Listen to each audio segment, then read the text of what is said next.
పరిశుద్ధ గ్రంథంలో క్రీస్తు ధర్మశాస్త్రం ఎక్కడ ఉంది? 6వ పాఠాన్ని మనం ప్రారంభించుకున్నాము. ఈ పాఠం గురించి చాలా జాగ్రత్తగా గ్రహించాలి. ఈ పాఠం నేర్చుకోవాల్సిన అవసరం ఉంది, తెలుసుకోవాల్సినటువంటి అవసరం ఉంది.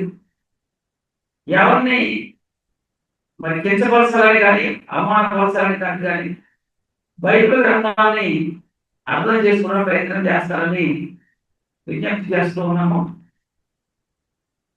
4 సువార్తల్లో క్రీస్తు బోధించిన బోధ యూదులుగా, అన్యజనులుగా, క్రైస్తవులుగా. నేను మాట్లాడుతున్నటువంటి అంశం వినేవారు చాలా జాగ్రత్తగా వినకపోతే అర్థం కాదు. వినేవారు గ్రహించేవారు కూడా కొన్ని కంగారు పడేటువంటి పరిస్థితులు ఉంటాయి. ఎలా చెప్తున్నారు ఏంటి అని. కానీ ఇదే సర్వసత్యం. యేసుక్రీస్తు శరీరధారిగా ఉన్నప్పుడు 4 సువార్తలు క్రీస్తు బోధించినటువంటి బోధ యూదులుగా, అన్యజనులుగా, క్రైస్తవులుగా. ఈరోజు మనం నేర్చుకోబోతున్నటువంటి పాఠం అదే. ఇది మనం ఎందుకు తెలుసుకోవాలి అంటే, చాలా మంది ఈ రోజుల్లో క్రైస్తవులుగా మనము అనుసరించవలసినటువంటిది మన దగ్గర ఉన్న బైబిల్లోనే ఎక్కడ ఉందనేది మనకి తెలియక మనం ఆ చట్టాన్ని అనుసరించలేకపోతున్నాం. బైబిల్ గ్రంథంలో క్రైస్తవులు అనుసరించవలసినటువంటి చట్టం ఎక్కడుంది అనేది తెలియక అయోమయంలో నేటి కాలంలో క్రైస్తవులు ఉన్నారు. ప్రభు అని అంటే పరలోకం వెళ్ళే పరిస్థితి లేదు. అయితే దేవుని చిత్తాన్ని జరిగించిన వాడే పరలోక రాజ్యంలో ప్రవేశిస్తాడని బైబిల్ చెప్తుంది కదా. పరలోకమైనటువంటి దేవుని చిత్తాన్ని జరిగించిన వాడే పరలోక రాజ్యంలో ప్రవేశిస్తాడు. రోమపత్రిక 10వ అధ్యాయం 1వ వచనం చదువుతూ మాట్లాడుతూ, రోమపత్రిక 10వ అధ్యాయం 1వ వచనం, సహోదరులారా, ఇశ్రాయేలు రక్షణ పొందవలనని నా హృదయాభిలాషయు వారి విషయమై నేను దేవునికి చేయు ప్రార్థన అయి ఉన్నవన్నాడు పౌలు. ఇశ్రాయేలు రక్షణ పొందాలని హృదయాభిలాష కలిగి ఉన్నాడంట పౌలు. మనకు కూడా ఆసక్తి ఉంది, క్రైస్తవులుగా మనకి ఆసక్తి ఉంది. అయితే నీ యొద్దకు వచ్చినటువంటి బోధ క్రీస్తు ధర్మశాస్త్రమేనా? నువ్వు వెళ్ళి ఏదో సంఘాల్లో కూర్చుని వింటున్నావు కదా, నువ్వు వినే బోధ క్రీస్తు ధర్మశాస్త్రంలోదేనా కాదా? మన దగ్గర ఉన్న బైబిల్ గ్రంథంలో మనము అనుసరించవలసిన చట్టం ఏది? దేవుని ప్రజలు అనుసరించవలసినటువంటి చట్టాన్ని దేవుడు ఇచ్చినటువంటి ధర్మశాస్త్రము కూడా ఈ బైబిల్ గ్రంథంలో ఉంది. కాబట్టి ఆ ధర్మశాస్త్రాన్ని కూడా క్రైస్తవులుగా మనం ఆచరించాలా అంటే చాలా మంది ఆచరించాలని చెప్తున్నారు, కానీ ఆచరించడానికి మన దగ్గర ఉన్న బైబిల్ గ్రంథంలో 2 చట్టాలు ఉన్నాయి, అనగా 2 ధర్మశాస్త్రాలు ఉన్నాయి. మరి ఒకటి దేవుని ప్రజలు అనుసరించడానికి ఇవ్వబడింది, రెండోది క్రైస్తవులు అనుసరించడానికి ఇవ్వబడింది. నేటి ప్రజలైనటువంటి వారు అందరూ కూడా అనుసరించవలసినటువంటి చట్టము రెండవది. ఈ 2 చట్టాలలో ఎవరి చట్టాన్ని ఎవరు అనుసరిస్తున్నారు అనేది మనం తెలుసుకోవాలి. ఎందుకంటే ప్రజలు ఇది తెలుసుకోకపోతే మనం అనుసరించేటువంటి చట్టము మన చట్టమా కాదా అనేది మనకి అయోమయంలో ఉంటాం. ఇప్పుడు మనం అనుసరించడానికి ఇచ్చినటువంటి చట్టాన్ని కానీ, లేక మనం ప్రకటించడానికి ఇచ్చినటువంటి చట్టాన్ని కానీ బైబిల్ గ్రంథంలో ఎక్కడుందో తెలుసుకోవాలి. క్రైస్తవులకి ఒక చట్టం ఉంది, సంఘానికి బోధించాలి అనేటువంటి ఒక చట్టం బైబిల్లో ఉంది, అదే బోధించాలి. మనం ప్రకటించవలసిన బోధ ఏదో తెలియకపోవడం వల్ల ధర్మశాస్త్రంలో ఉన్నటువంటి బోధ, దేవుని ప్రజలకు ప్రకటించవలసినటువంటి బోధ నేటి కాలంలో సంఘానికి బోధించే పరిస్థితి. అంటే మీకు బాగా అర్థమవుతుంది. అలనాటి ఇశ్రాయేలు ప్రజలకు దేవుడు చట్టాన్ని ఏర్పాటు చేసింది. అది వాళ్ళకే, మనకు కాదు. ఇప్పుడు వాళ్ళు పాటించవలసిన వారి కొరకు చిత్తపరిచినటువంటి చట్టాన్ని సంఘంలో మనకు బోధిస్తే అది తప్పవుతుంది. అందుకని ప్రతి ఒక్కరూ ఈ అంశాన్ని పరిశీలించడానికి ప్రయత్నం చేయాలి. నేను చెప్తున్న మాట యథార్థమైంది. నాకు అంతా తెలుసు, నేను ఎందుకు నేర్చుకోవాలి అనేటువంటి పద్ధతి నీకు ఉండకూడదు. అంతా తెలుసు అనుకుంటే నీకు ఏమి తెలియని అర్థం. బైబిల్ గ్రంథాన్ని మనం ఎన్నిసార్లు చదివినా అందులో అనేకమైనటువంటి కొత్త సంగతులు మనకు తెలుస్తూ ఉంటాయి. బైబిల్ గ్రంథంలో ఉన్న మొదటి భాగంలో అనగా మొదటి నిబంధనలో 5 పుస్తకాలు ఉన్నాయండి. 39 పుస్తకాలు ఉన్నాయి. వీటిలో 5 పుస్తకాలు మాత్రమే పంచకాండాలు, ధర్మశాస్త్రం. అయితే మిగిలినటువంటి 34 పుస్తకాలు కూడా ధర్మశాస్త్రం అమల్లో ఉన్నటువంటి దేవుని ప్రజలు జీవించిన జీవిత విధానాన్ని తెలియపరిచేటువంటి పుస్తకాలు 34 ఉన్నాయి. రెండో భాగంలోనేమో 27 పుస్తకాలు కొత్త నిబంధనలో. 27 పుస్తకాల్లో 4 పుస్తకాలు ఏంటంటే సువార్తలు. ఈ సువార్తలు కూడా క్రైస్తవులుగా మనం ఆజ్ఞలుగా పాటించవచ్చా? 4 సువార్తల్లో ఉన్నటువంటి వాటిని క్రైస్తవులుగా ఉన్న మనము ఆజ్ఞలుగా బోధించవచ్చా, బోధించకూడదా అనేది మనం ఇప్పుడు తెలుసుకోబోతుంది. మీకు కొత్తగా ఉంటుంది, ఆశ్చర్యపరిచే విధంగా ఉంటుంది, కానీ వాక్యం చెప్తుంది. ఈ 4 సువార్తలు తీసేస్తే ఈ 4 ఎక్కడివి, ఏ కాలానికి చెందినవి అంటే వాటిని క్రైస్తవుల ఆజ్ఞలుగా అనుసరించవలసిన అవసరం లేదు. ఈ 4 సువార్తల్లో కొత్త నిబంధనలో భాగంలో ఉన్నప్పటికీ కూడా ఇవి ఏ కాలంలో ఉండేవి, ఏ కాలానికి చెందినవి అంటే ధర్మశాస్త్రం అమల్లో ఉన్నటువంటి కాలంలో చరిత్రది. యేసుక్రీస్తు శరీరధారిగా ఉన్నప్పుడు ధర్మశాస్త్రం అమల్లో ఉంది. అప్పుడే 4 సువార్తలు ప్రకటించాడు, ఆయన బోధించాడు. ఆ బోధ క్రైస్తవులుగా మనకు అవసరమా? మనము ఆజ్ఞలుగా పాటించవచ్చా, పాటించకూడదా అంటే బైబిల్ చెప్తుంది ఆ 4 సువార్తల్లో ఉన్నటువంటి బోధ మనకు సంబంధించింది కాదు. ఈ 4 సువార్తల్లో చివరి వరకు మనం చూస్తే ధర్మశాస్త్రం అమల్లో ఉన్నటువంటి కాలం అది. ఈ 4 సువార్తలు యేసుక్రీస్తు బోధించినప్పుడు ధర్మశాస్త్రం అమల్లో ఉంది. ఆయన సిలువలో మరి రక్తం కార్చి ప్రాణం పెట్టి ఆ సిలువలో ఈ ధర్మశాస్త్రం కొట్టేశాడు. అంటే కొట్టివేసే వరకు కూడా మోసే ద్వారా దేవుడు ఇశ్రాయేలు ప్రజలకు ఇచ్చినటువంటి ధర్మశాస్త్రం అమల్లో ఉంది. అంటే ఈ పాత నిబంధన 34 గ్రంథాలు చరిత్ర పుస్తకాలు, కొత్త నిబంధనలో 4 పుస్తకాలు, మొత్తం ఈ 38 పుస్తకాలు కూడా ధర్మశాస్త్రం కలిగి ఉన్నటువంటి దేవుని ప్రజలు జీవించినటువంటి జీవిత విధానాన్ని చరిత్రను తెలియపరిచే పుస్తకాలు అవి. మనకు సంబంధం లేదు. మరి 4 సువార్తలు అనగా మత్తయి సువార్త, మార్కు సువార్త, లూకా సువార్త, యోహాను సువార్తల్లో యేసు బోధించిన బోధ క్రైస్తవులుగా అది క్రైస్తవుల ఆజ్ఞలుగా అనుసరించవచ్చా, అనుసరించకూడదా అంటే నేను చెప్తాను అనుసరించకూడదని. మీ అందరికీ ఆశ్చర్యంగా ఉంటుంది, కానీ బైబిల్ అదే చెప్తుంది. మీ ముందుగా మీకు అర్థం అవుతుంది. ఇప్పుడు అయోమయంలో ఉన్నప్పుడు బాబు 4 సువార్తలు కూడా మనకి ఆజ్ఞలుగా పాటించకూడదని చెప్తున్నాడు ఏంటి అని అనుకోకండి. వాక్యం అని చెప్తుంది. ఇప్పుడు 4 సువార్తల్లో ఉన్నటువంటి ఆజ్ఞలు క్రైస్తవులు ఆజ్ఞగా పాటించనక్కర్లేదు. ఇప్పుడు ఈ మాట అంటే అందరికి కోపం వచ్చేస్తుంది. యేసు ప్రభు చెప్పాడు కదా 4 సువార్తలు అంటే ఎవరు చెప్పాడైనా? క్రైస్తవులు చెప్పాడా, సంఘం చెప్పాడా, లేక అన్యులు చెప్పాడా, ఎవరు చెప్పాడు? ఇది అర్థం కావాలి మనకి. ఇప్పటి వరకు కూడా ఎవరికి అర్థం కాదు. ఏ బోధకుడికి తెలియదు ఇది. యేసుక్రీస్తు చెప్పిన బోధ క్రైస్తవులకు కాదు. యేసుక్రీస్తు శరీరధారిగా ఉన్నప్పుడు బోధించిన బోధ కాలంలో క్రైస్తవులు లేరు. అది ఎందుకు కాదంటే అప్పుడు ఎవరు లేరు, క్రైస్తవులు లేనప్పుడు. 4 సువార్తలు ఉన్నటువంటి ఉపమానాలు కూడా మనకి గమనిస్తే మరి చట్టం ఏదైతే ఉందో దాని గురించి చెప్తున్నాడు. ఉపమానాలు అన్ని కూడా యూదుల గురించి చెప్తున్నాడు ఆయన.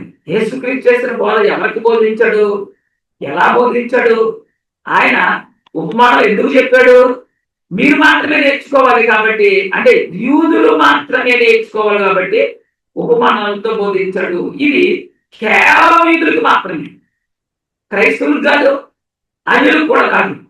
మరి యేసుక్రీస్తు శరీరధారుడుగా ఉన్న కాలంలో బోధించిన బోధ క్రైస్తవులుగా, యూదులుగా, మరి ఇది మనం చాలా స్పష్టంగా తెలుసుకోవాలి. క్రైస్తవులుగా, యూదులుగా అంటే అప్పుడు క్రైస్తవులే లేనప్పుడు ఆ బోధ క్రైస్తవులుగా ఎట్లా ఉంది? యూదులకే బోధించాడు. క్రీస్తు బోధించే కాలంలో క్రైస్తవులు ఉన్నారా?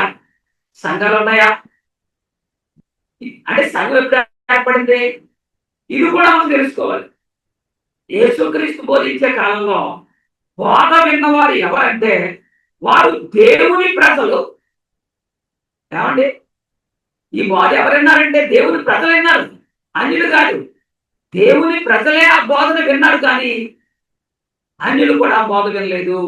అప్పటికి ఆ బోధ యూదులకే పరిమితం అంట. యేసుక్రీస్తు శరీరధారుడుగా ఉన్నటువంటి కాలంలో ఆయన చేసిన బోధ కేవలము దేవుని ప్రజలైనటువంటి యూదులకి, ఇశ్రాయేలుకు మాత్రమే చేశారు. ఇది యేసుక్రీస్తు బోధించిన బోధ సంఘము చట్టంగా, ఆజ్ఞగా అనుసరించవచ్చా అంటే అలా అనుసరించడానికి వీల్లేదు.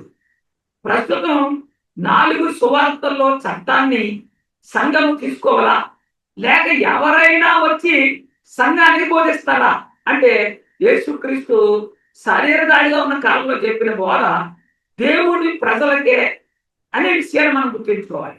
మరి సంఘానికి వాక్యం ఎవరు చెప్తారంట? పరిశుద్ధాత్మ వస్తాడు. యేసుక్రీస్తు అందరి కోసం రాలేదా? కొందరి కోసం వచ్చాడా అంటే ఆయన వచ్చింది అందరి కోసమే, కానీ ఆయన బోధ కొందరికే అనే విషయాన్ని మనం గమనించాలి. యేసుక్రీస్తు వచ్చింది అందరి కోసము. ఆయన శరీరధారిగా ఉండి బోధించినప్పుడు ఆ బోధ కేవలం యూదులకి. యేసుక్రీస్తు వచ్చి అందరి కోసమే, కానీ ఆయన జీవించినటువంటి కాలంలో ఆయన చేసిన బోధ కొంతమందికి మాత్రమే పరిమితం. ఎందుకు ఆ బోధ కొంతమందికి పరిమితం అనేది మనం తెలుసుకున్నాం. యేసుక్రీస్తు ఎవరిలో పుట్టాడండి? ఏ సంతానంలో పుట్టాడైనా మనం తెలుసుకుందాం. బైబిల్ బాగా అర్థం అవుద్ది. ఇంతవరకు చెప్తున్నటువంటి బోధకులు తప్పే చెప్తున్నారు, నేను చెప్తాను అన్నటువంటి. హెబ్రీ పత్రిక 7వ అధ్యాయం 14వ వచనం చదువుతాయి, చదవద్దు. హెబ్రీ పత్రిక 7వ అధ్యాయం 14వ వచనం.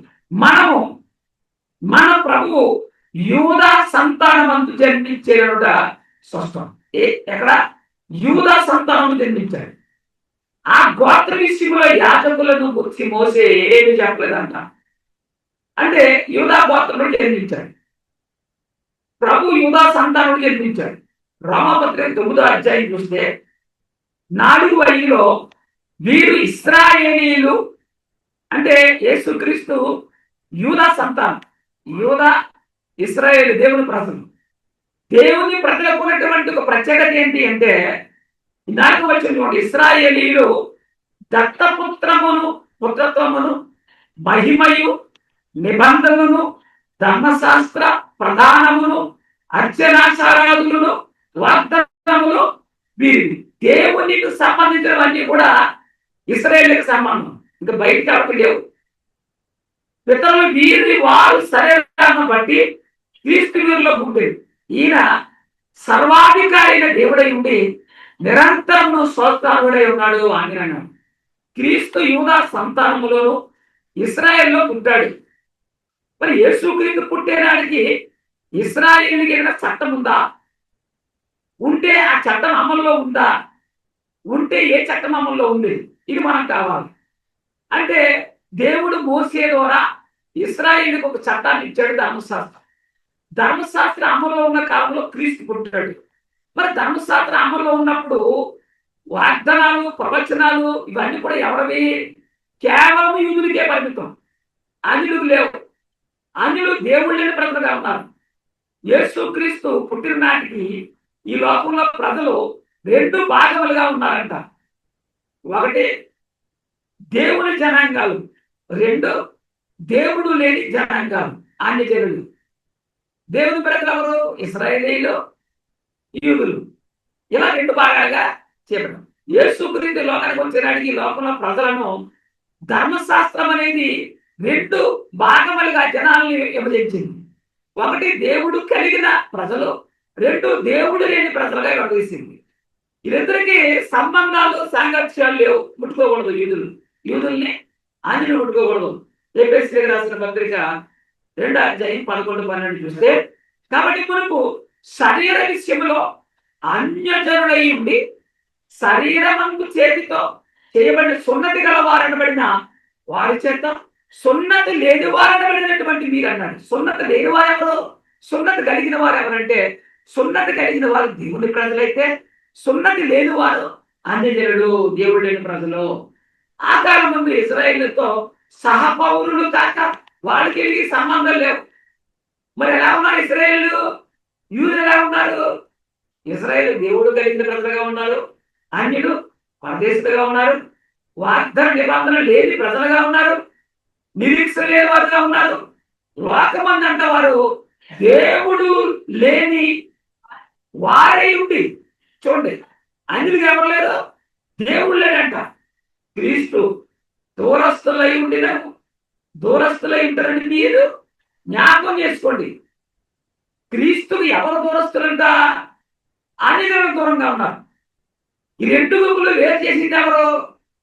చూద్దాం. ఎఫెసీయులకు రాసిన పత్రిక 2:14 వచ్చిన అన్యుల్ని దేవుని ప్రజలు వేరు చేసింది ఎవరంటే, ఆయన సమాధానమైంది మీకును మాకును ఉండిన ద్వేషమును అనగా విధిరూపకమైన ఆజ్ఞల ధర్మశాస్త్రమును తన శరీరమును కొట్టువేయడం చేత మధ్యకొండ పడగొట్టి మన ఉపయోగ యాపము చేసిన అన్యుల్ని దేవుని ప్రజల్ని విడగొట్టింది ఏంటంటే ధర్మశాస్త్రం. ధర్మశాస్త్రం వారికి అడ్డుగా ఉంది.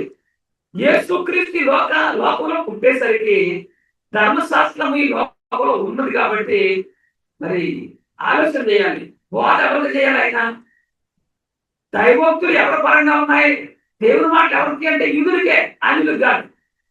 మరి అన్యజనులు కొరకు ఇచ్చినటువంటి దేవోక్తులు యేసుక్రీస్తు మరి యూదులు కాకుండా అన్యులు చెప్పొచ్చా అంటే అన్యులకు చెప్పడానికి వీలు లేదు. కాబట్టి రోమపత్రిక 3:2 అంటాడు. రోమపత్రిక 3:2 ప్రతి విషయమందును అధికమే ఎవరికి? యూదులకి.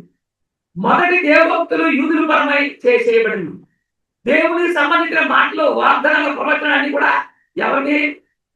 యూదులకి. మరి యూదులకి ఇచ్చేటువంటి మాటలు అన్యులు చెప్పొచ్చా అంటే చెప్పకూడదు. ఎప్పుడు?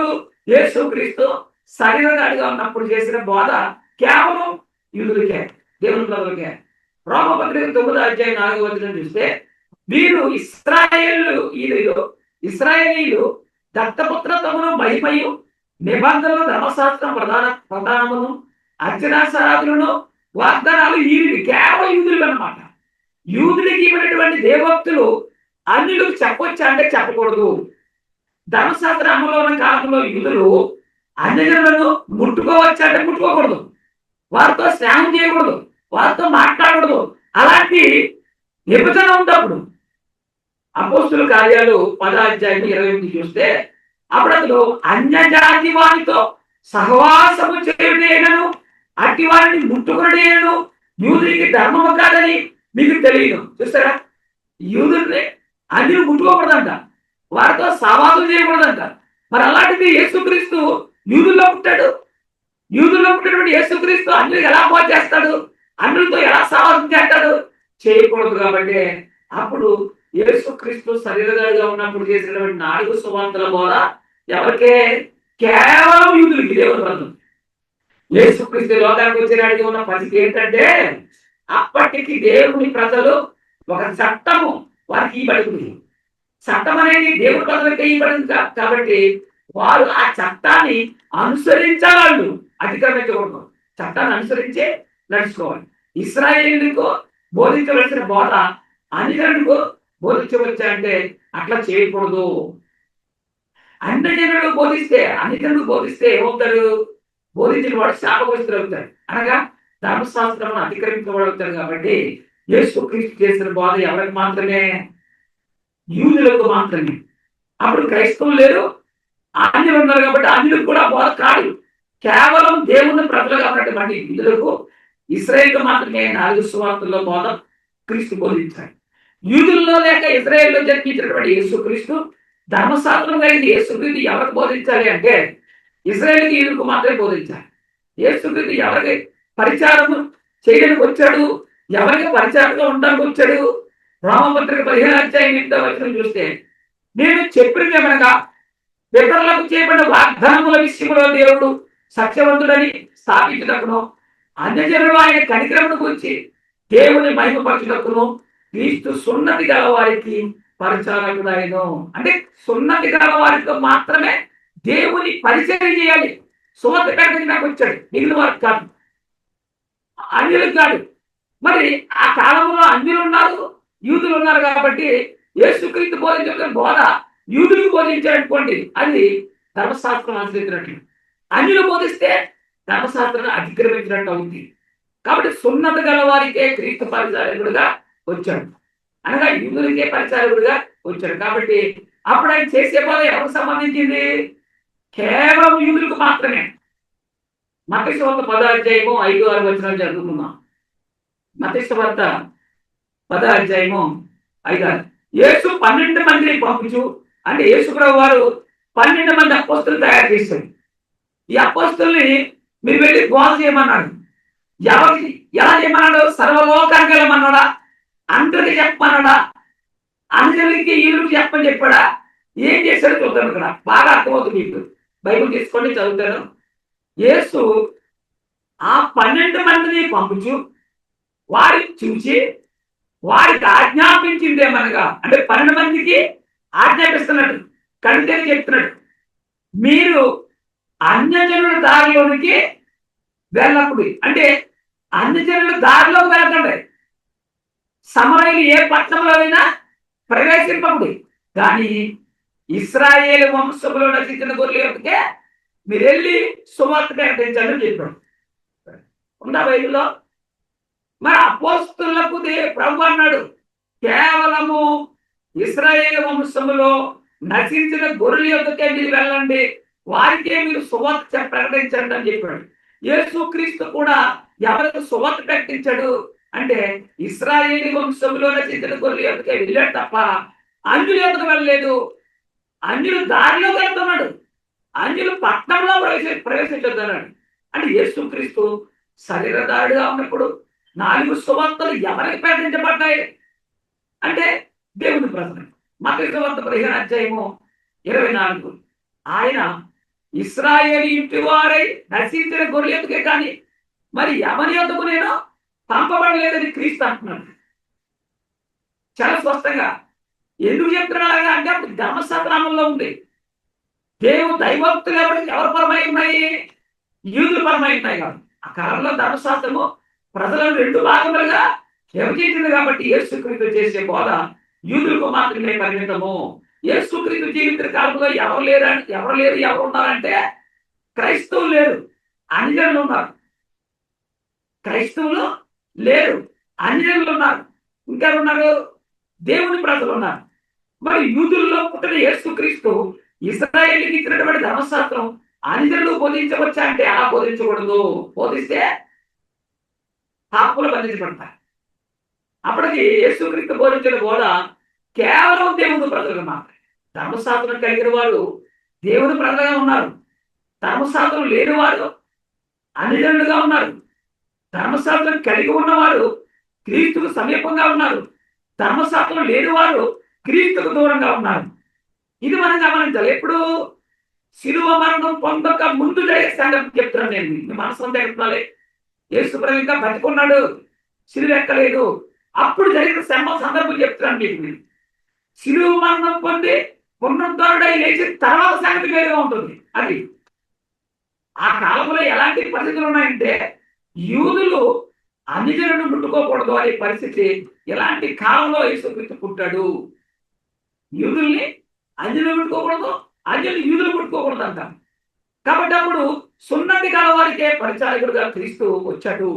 ఆయన శరీరధారిగా ఉన్న కాలంలో చేసిన బోధ సున్నతి గల వారికి మాత్రమే చెప్పాడు, అంటే ఇశ్రాయేలు మాత్రమే చెప్పాడు. మరి ఇశ్రాయేలు చెప్పినటువంటి 4 సువార్తలు క్రైస్తవులు ఆజ్ఞలుగా పాటించొచ్చా అంటే పాటించకూడదు. అప్పుడు క్రైస్తవులు ఏమైనా బోధ చెప్పడా క్రీస్తు అంటే లేదు. ఎందుకు వారికి చెప్పలేదంటే మరి అప్పుడు ధర్మశాస్త్రం ఉన్నంత వరకు దేవుని ప్రజలు మరి అన్యులు మాత్రమే ఉన్నారు కాబట్టి, అప్పుడు క్రైస్తవులు లేరు కాబట్టి క్రైస్తవుల కొరకు క్రీస్తు 4 సువార్తలు ఏమి చెప్పలేదు. ఇది మనం గమనించాలి. యేసుక్రీస్తు ధర్మశాస్త్రం అమల్లో ఉన్నంత కాలమే జీవించాడా? ధర్మశాస్త్రం ఆలోచించేయండి. ధర్మశాస్త్రం కొట్టేసేంత వరకు మాత్రమే ఆయన సరిదాడిగా ఉన్నాడు. కొట్టివేసిన తర్వాత మృతి పొంది మరలా తిరిగి సమాధి చేయబడి ఆయన పునరుద్ధరణ లేచాడు. కాబట్టి శరీరదాడిగా ఉన్నటువంటి కాలంలో చేసిన బోధ దేవుని ప్రజలకు మాత్రమే పరిమితము. ధర్మశాస్త్రమును మరి కొట్టివేయబడిన తర్వాత ఆయన శరీరదాడిగా లేడు. క్రైస్తవులనే వారు ఎప్పుడు వచ్చారు? పరలోకమునకు క్రీస్తు పునరుద్ధరణే వెళ్ళి పరిశుద్ధాత్మని పంపిస్తే ఆయన వచ్చి బోధిస్తే విన్నవారు బాప్తిజం తీసుకోవడం ద్వారా క్రైస్తవులు వచ్చారు. అప్పుడు క్రైస్తవులు లేరు. యేసుక్రీస్తు శరీరంగా ఉన్నప్పుడు క్రైస్తవులు ఎవరు కూడా లేరు. మరి ఎప్పుడు వచ్చారంట? పరలోకం నుండి పరిశుద్ధాత్ముడు వచ్చిన తర్వాత వారు రావటం అనేది జరిగింది. క్రీస్తు దేవుని ప్రజలకు బోధించినటువంటి ఆజ్ఞలోని వాటిని మనము క్రైస్తవులు కూడా ఆజ్ఞగా పాటించవచ్చంటే పాటించకూడదు.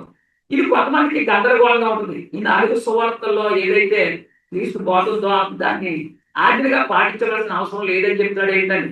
కానీ ఆ బోధ ఎవరికి సంబంధించింది? కేవలం యూదులకి. ఆయన యేసు కూడా చెప్తున్నాడు. యేసు కూడా శిష్యులు కూడా చెప్పి పంపించాడు. ఎక్కడ మీరు అన్యులకి ఈ బోధ చెప్పకండి. ఇశ్రాయేలు వారి ఉండి నశించిన గొర్రెలకు వెళ్ళాలంటే వారికే బోధ చేయమని చెప్పాడు. కాబట్టి దేవుని కుమారులారా ఆలోచన చేయండి. పరిశుద్ధ గ్రంథంలో క్రీస్తు ధర్మశాస్త్రం ఎక్కడ ఉంది అనేది తెలుసుకోకపోతే నువ్వు బోధించే బోధ ఏ బోధ? కొట్టివేయబడినటువంటి బోధ సంఘాన్ని బోధిస్తున్నావా? సంఘానికి అంటే ఒక చట్టం ఉంది, ధర్మశాస్త్రం ఉంది, అది నీ చేతుల్లో బైబిల్లో ఉంది. మరి అది ఎక్కడ ఉందని తెలుసుకోకపోతే ఎట్లా? 4 సువార్తలు కూడా క్రీస్తు ధర్మశాస్త్రం కాదని బైబిల్ చెప్తుంది. 4 సువార్తలటువంటి బోధ ఎవరి కొరకు అంటే అది దేవుని ప్రజల కొరకు మాత్రమే, అన్యులకు కాదు, అలాగనే క్రైస్తవులకు కూడా కాదు అని. మరి మనకంటూ ఏది బోధ అంటే పరిశుద్ధాత్మ వచ్చిన తర్వాత ఆయన సంఘానికి వాక్యాన్ని సిద్ధపరిచి స్థిరపరుస్తాడనే విషయాన్ని మనం గమనిద్దాము. రేపు నేర్చుకుందాం. ఈ మాటలు నా ప్రతి ఒక్క వ్యక్తి సహోదరులు హృదయంలో కూడా నాటబడి నీరు గట్టి పల్లెల్లో తెచ్చిన కాక ఆమె సహోదరులకి వందనాలు.